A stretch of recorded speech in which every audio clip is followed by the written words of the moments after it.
ಈ ಕೃಷಿ ಜಮೀನಲ್ಲಿ ಏನೇನು ಮಾಡ್ಬೋದು ಅಂದರೆ ಶುಂಠಿ ಬೆಳಿಬೋದು, ಆನಂತರ ಅನಾನಸ್ ಹಾಕ್ಬೋದು. ಅನಾನಸ್ ಜೊತೆಗೆ ಅಡಿಕೆ ಸಸಿಗಳನ್ನು ನೆಡ್ಬೋದು. ಈ ಅಡಿಕೆ ಸಸಿಗಳನ್ನು ಅನಾನಸ್ ಜೊತೆ ನೆಡಬೇಕಂದ್ರೆ ಇಲ್ಲಿ ನೀರಿನ ಸೌಕರ್ಯ ಬೇಕು.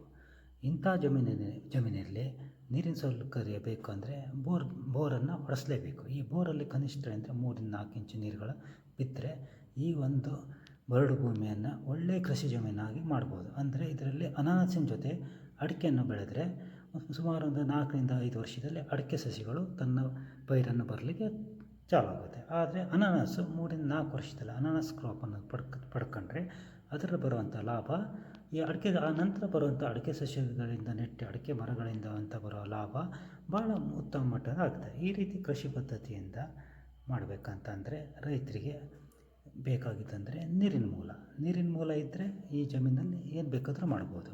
ನೀರಿಲ್ಲ ಅಂದರೆ ಈ ಜಮೀನಲ್ಲಿ ಏನು ಮಾಡಲಿಕ್ಕೂ ಆಗೋದಿಲ್ಲ. ಆದರೆ ಏನು ಮಾಡಬೇಕು ಈ ರೀತಿ ಇದ್ದಾಗ? ಇಂಗು ಗುಂಡಿಗಳನ್ನು ಮಾಡಬೇಕು. ಇಂಗು ಗುಂಡಿಗಳಿಂದ ಮಾಡೋದ್ರಿಂದ ಅಂತರ್ಜಲದ ಮಟ್ಟ ಹೆಚ್ಚಂತಾಗುತ್ತೆ. ಆ ಅಂತರ್ಜಲ ಮಟ್ಟ ಹೆಚ್ಚಾದಾಗ ನೀವು ಬೋರನ್ನು ಹೊಡೆದ್ರೆ ನಿಮ್ಮ ಬೋರಲ್ಲಿ ನೀರಂತೂ ಬರೋದು ಖಂಡಿತ, ನೀರನ್ನು ಶೇಖರಣೆ ಆಗ್ತದೆ. ಈ ರೀತಿಯಿಂದ ನೀವು ಮಾಡೋದ್ರಿಂದ ರೈತ ಉತ್ತಮವಾದಂಥ ಕೃಷಿಯನ್ನು ಮಾಡ್ಬೋದು.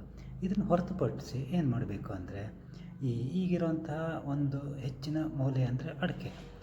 ಎಲ್ಲ ಜನನು ಸಾಂಪ್ರದಾಯಿಕ ಅಡಿಕೆ ಪದ್ಧತಿಯನ್ನು ಬಿಟ್ಟು ಈ ರೀತಿ ಅಡಿಕೆಯನ್ನು ಜಮೀನಲ್ಲಿ ನೆಡುವುದರಿಂದ ಸಾಂಪ್ರದಾಯಿಕ ಅಡಿಕೆ ತೋಟದಕ್ಕಿಂತಲೂ ಹೆಚ್ಚಾಗಿ ಈ ರೀತಿ ಕೃಷಿ ಜಮೀನಿನಿಂದ ಬರುವ ಇಳುವರಿ ಹೆಚ್ಚಾಗಿರುತ್ತೆ.